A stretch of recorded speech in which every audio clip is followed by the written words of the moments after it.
realize I sort of risk being upstaged by this flame, so I hope you can see me.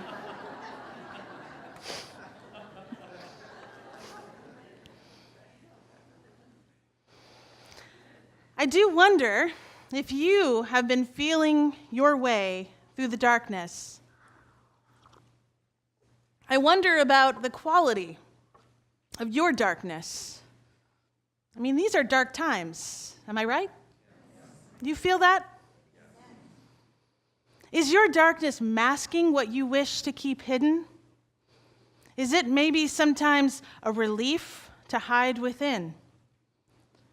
Do you know where you're going? Do we know where we're going? Or is it unbound and terrifying without direction or end? You know, in my little family, we work hard to befriend the dark. Each night, with flashlights, we explore our neighborhood. When it rains, we turn off all the lights and we explore our own house, making shadow animals with our hands, opening doors slowly with a spooky creak. We name those things that can only be known under the shelter of darkness. Every night I ask my 2-year-old twin sons the same question: what comes out at night? They respond almost in query. The stars come out at night? The moon comes out at night? The bats come out at night? And recently, the decorations come out at night? Yes, I tell them. All those things and more are here with us now. As the darkness has enveloped more and more of our evening daylight, my boys have stopped requesting the flashlights. They walk more slowly now. They listen more deeply. They call each other's name and mine, and we find each other's frosty hands in the darkness. But who am I really teaching to befriend the dark? Spiritual darkness is not as easy to greet. Are you with me?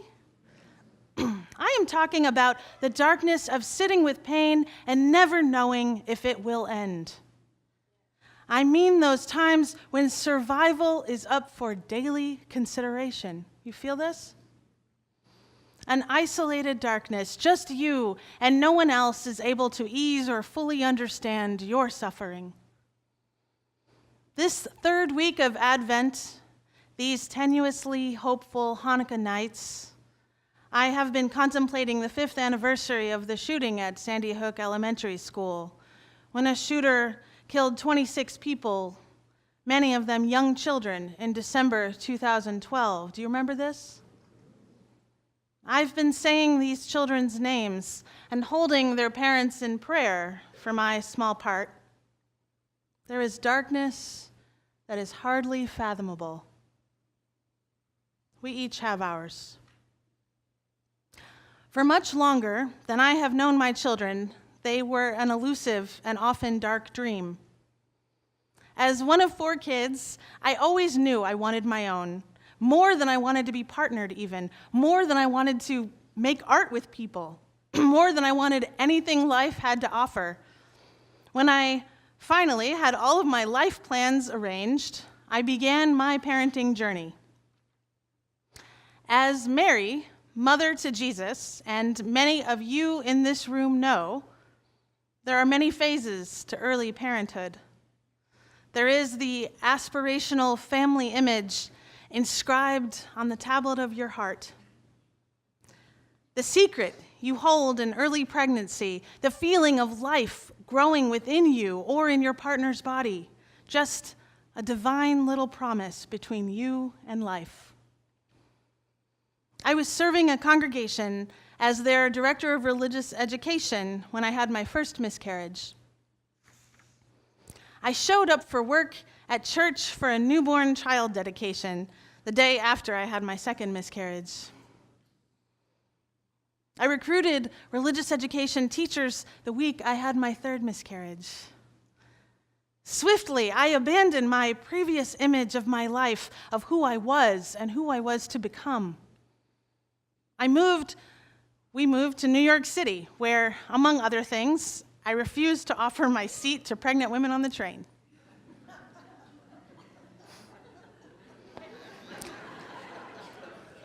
Because you see, resentment had planted itself in the place where life had been. And instead of a baby, I nurtured resentment, and I fed it, and I held it to my chest. I distanced myself from close colleagues, friends, and baby announcements, and baby showers, and joy. All at once, I was pregnant again, holding the secret differently this time, navigating my fear. The day after my fourth miscarriage, I took my New Testament final exam. I began to think differently about Mary, mother of Jesus. Depending on the day, I resented her flaunting her fertility in my face. I envied her hopefulness. Sometimes I found her smug and self-glorifying. Who was she to set an impossible standard for women that we should not only be expected to be young and gracious, to carry a healthy baby to term, but also to give birth without an epidural in a stable with a sheep for a midwife?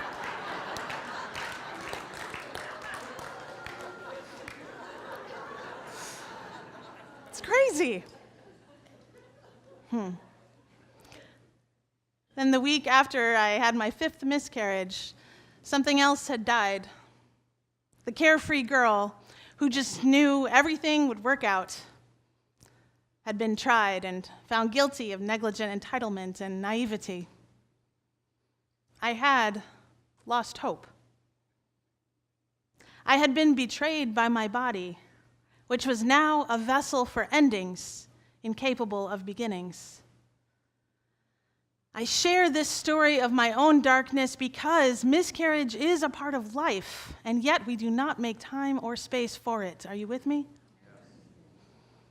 Miscarriage remains in the darkness of our life stories, much like abuse, assault, depression, family secrets, mental breakdowns, addiction, financial struggle, loneliness, and so many other things in us that repel the light like vampires. I was deep in a dark place, and not the friendly kind of dark. At this point, right now in my story, I want to name something that is also a part of the journey towards parenthood. We know how this story ends. Eventually, I gave birth to two beautiful, healthy children. Yay for me. But if I were still deep in my infertility, there is no way I could sit out there with you through this sermon, knowing the privilege of my neat and happy ending. But I am telling you that the arrival of my children has little to do with how I survived the darkness. I met an amazing therapist. With her guidance, I peered into the dark without a flashlight and faced everything that was there: futility, death, being of little consequence, loss of identity, and all my other demons. I mourned and grieved, and I invited the grief into my sense of self. I bid farewell to my life plans. I surrendered to what I could not control, and I steadied myself to take control of what was possible. I found a small group of women, and together we shared our pain with each other. We held it for one another, and we befriended the dark together. I began to pray to a newly formed idea of God in earnest. I asked for resilience and self-acceptance. I began to pray all the time, everywhere, on the subway. Eventually, without grudge, I offered my seat to pregnant women on the train. How do any of us make it through? Historically, there is a lot of evidence that Mary was most likely the victim of a sexual assault by a Roman soldier, and Joseph had been named to take on her plight and care for her and the resulting baby. In Luke chapter 1, verse 46, Mary sings a praise song as she waits for the arrival of her child. My soul magnifies the Lord, And my spirit rejoices in God my Savior, for he has looked with favor on the lowliness of his servant. Surely from now on, all generations will call me blessed. From now on, generations will call me blessed. Mary proclaims herself blessed. She proclaims her baby a savior of the oppressed. In the darkest hour of her life, she lifted herself up. She followed the bright light of a star to lead her spirit towards resilience. And here we are, reveling in this precious midwinter Advent moment that the early Christian Greeks called parousia, meaning the coming or arrival of someone who can handle the situation. In those times, it was a king, right? And isn't that what we are all waiting for in our darkness? Someone to come handle the situation? But what if the light is not out there, but already here?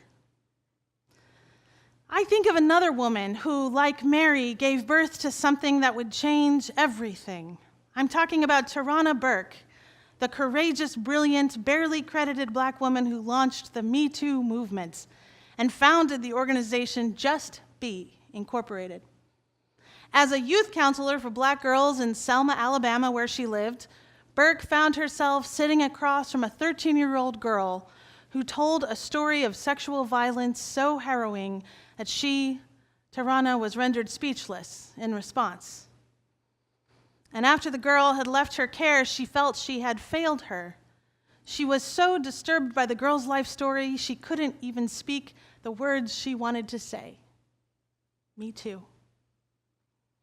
Soon after the experience, Burke gave birth to Just Be, a mentoring organization whose mission is to guide young women of color towards self-discovery so that they may be empowered past their circumstance in order to set or reset the trajectory of their lives so they may just be.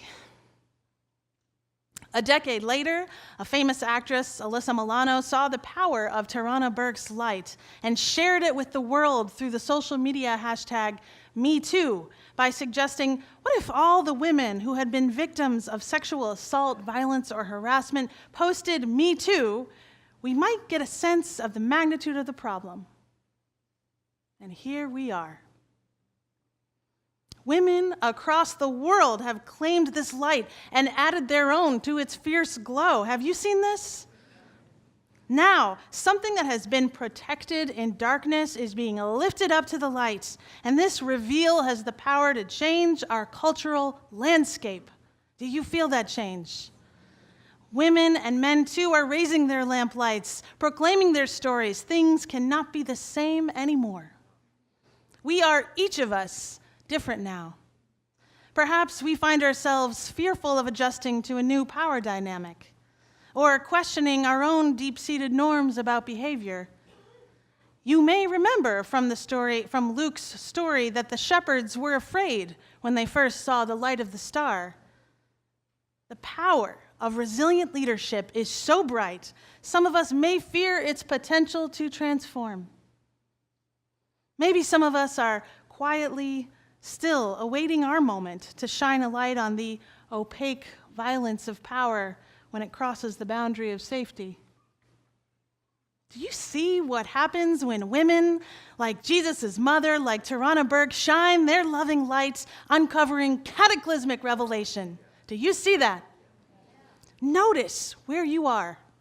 This winter solstice is a moment capable of great power and magic, and you are welcome to receive its blessing and to harness that power. There is a light within you.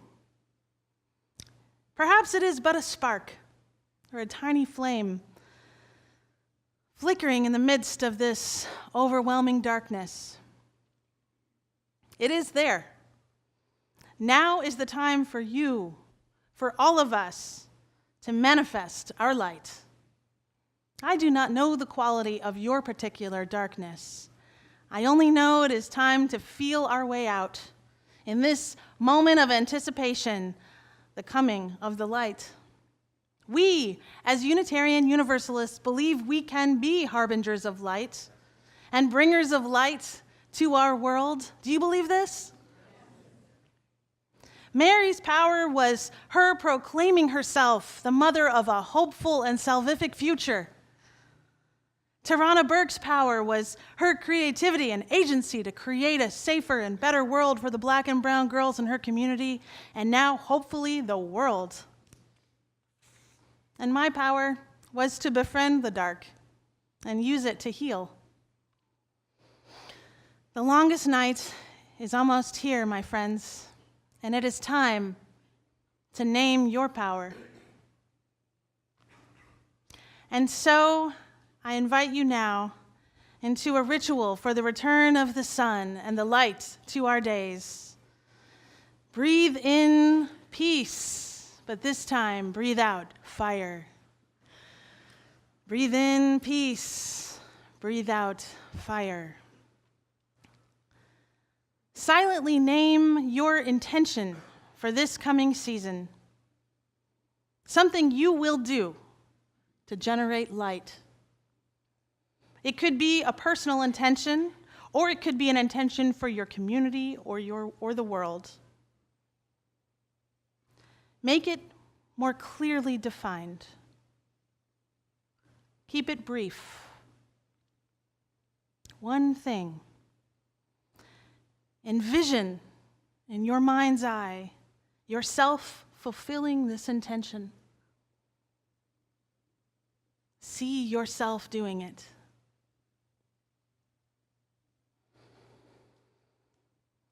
Crystallize it like a mantra.